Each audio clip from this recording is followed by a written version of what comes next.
tey dañ fi ñëw pour waxtaan ak yéen ci dispositif bu Baye assistance médicale pour la couverture médicale du Gamou de Médina Baye édition 2019 donc bañ ko dalee def ba léegi ëpp na 20 ans ñuy def couverture médicale bi donc li sabab couverture médicale bi mooy suñuy aînés yoo xam ne nii ci jamono boobu noonu dañ nekkoon université nekk fac médecine di jàng dañoo defoon le constat ne Médina Baye amul couverture sanitaire Gamou lu mu rëy rëy lu ñu fi dajee lu mu bari bari amul kenn ku leen daan taxaw ci wàllu wér-gu-yaram te dañ ko daan gis ci yeneen këru diine yi loolu moo taxoon noonu ñu mobiliser wu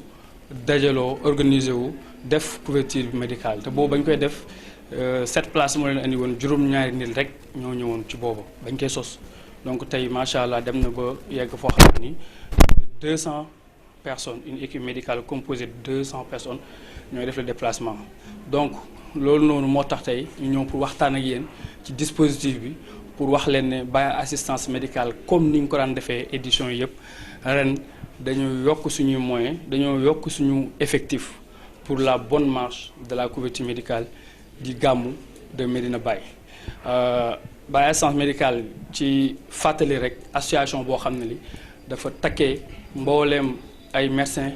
ay pharmaciens ay infirmiers ay dentistes ak aussi ay professeurs université ak ay assistants des universités ensuite des étudiants des UFR santé Dakar Thiès Saint-Louis ginnaaw ñu nekk Dakar te ñi ko sosoon ñu bëri ñoom ñëpp pare nañ tey ay professionnels lañ te ñoom ñëpp ay chefs de service lañ ñoom ñëpp ñu ngi liggéey ñu ngi ci hôpital yi di liggéey donc ñun seeni rak ñoo téye le flambeau donc association boobu li ko tax a jóg mooy xidmaal Maolana Cheikh Ibrahima Niass xidmaal suñu sëriñ ndax moom moo wax ne amul sikk ne képp ku ko liggéeyal di nga jot sa càkkutéef donc loolu moo tax ñun domaine santé bi ñu nekk ñu ciy liggéeyal suñu sëriñ pour def ci li nga xam ne nii mooy apporter suñu pierre ndax à l'édifice. Baye assistance médicale Gamou gu nekk rek lépp lu ñu doon def lu ñu defoon daaw dañ koy doubler donc dispositif bi ren nous avons une équipe de plus de 200 membres composée de des professeurs des assistants des spécialistes domaine spécialité yëpp ñu ngi fi am nañu aussi ay généralistes am nañu aussi des chirurgiens dentistes ñoo xam ne wàllu bëñ la ñuy faj am nañ ay infirmiers ak ay sages-femmes donc loolu mooy dispositif bi ci wàllu équipe bi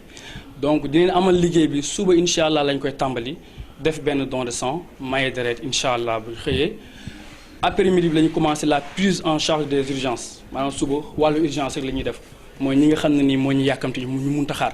donc ginnaaw suba nag jour Gamou bi la ñuy def les consultations de masse les sensibilisations et les dépistages consultation de masse yi ñu ngi koy defee fii nii ci poste de santé Médina Baye donc mooy point focal bi dina am suñu ndaw yu nekk clinique Chifa mooy clinique Imam Assane Cissé am na suñu ndaw yu nekk julleekaay mooy fi ñuy jullee ayet am na suñu ndaw aussi yu nekk école arabe mooy maat bi en dehors des sites d'habitude juróomi sites yooyu lañ daan def mais ren dañ ci yokkaat yeneen ñaar mu gën a am solo ren dañ ci yokk hôpital régional El Hadj Ibrahima Niass am na ay spécialité yu fay nekk yoo xam ne ni ñooy appuyer équipe bu nekk hôpital ensuite am na benn équipe boo xam ne ñoo nekk Kasnack district Kasnack donc ren juróom-ñaari sites yooyu ginnaaw juróom-ñaari yooyu am nañ beneen dispositif boo xam ne benn équipe mobile la ñoo xam ne dañuy nekk sur place fu ñu woo rek yàlla tere fu ñu soxlaa médecin yi rek ñu jël oto gaaw déplacé wu dem sur le terrain ren aussi dañ ci yokkaat loo xam ne nii mooy des analyses biologiques ren dañuy defaale analyse année yëpp loolu mosul am c'est la première fois ñu def couverture médicale boo xam ne nii dañuy def analyse di leen def NFS di leen def goutte épaisse di leen def test demal di leen def glycémie di leen def aussi antigène HBS mooy dépistage hépatite B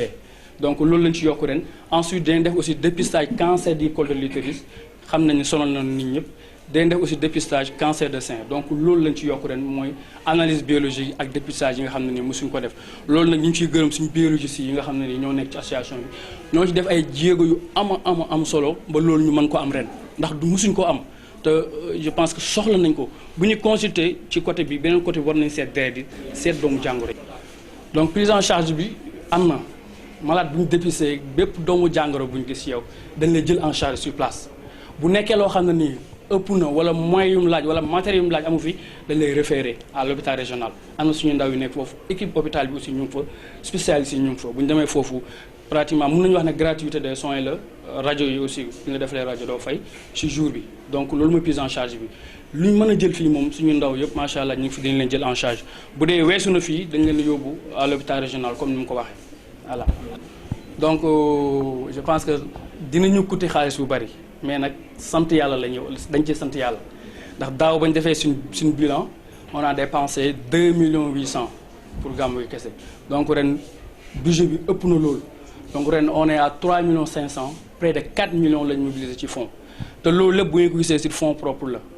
par assistance médicale association boo xam ne ni kenn neewul ci gannaaw amul kenn koy dimbale ay cotisation suñuy membres des professionnels ñooy cotiser dajale fii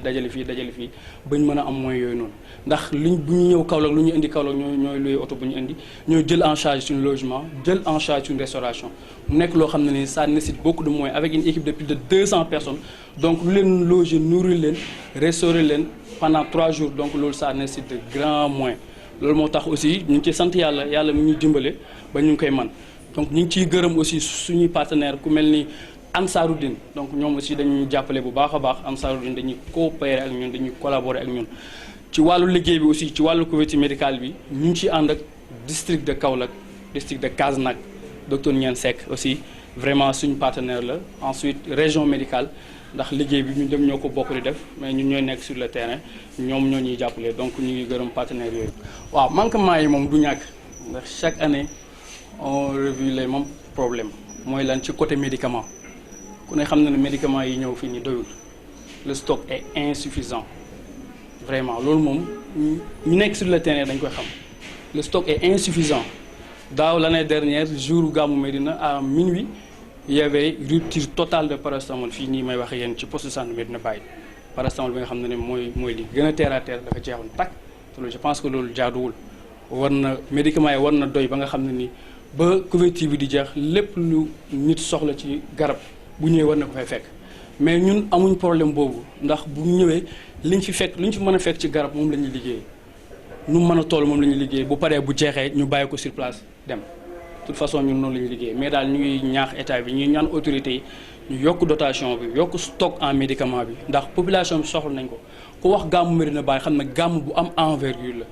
gàmmu mawlid international la fu ne lay nit ñi ñëw di jógee di ñëw donc ay kilifa ñoo xam ne ni ay boromi dara ñëpp fii ñu dajee donc loolu war nañ mën a yokkaat seen loxo ci wàllu stock ci wàllu dotation de médicament loolu daal lañ ciy ñaan état bi ñu gën ñu ci dimbale.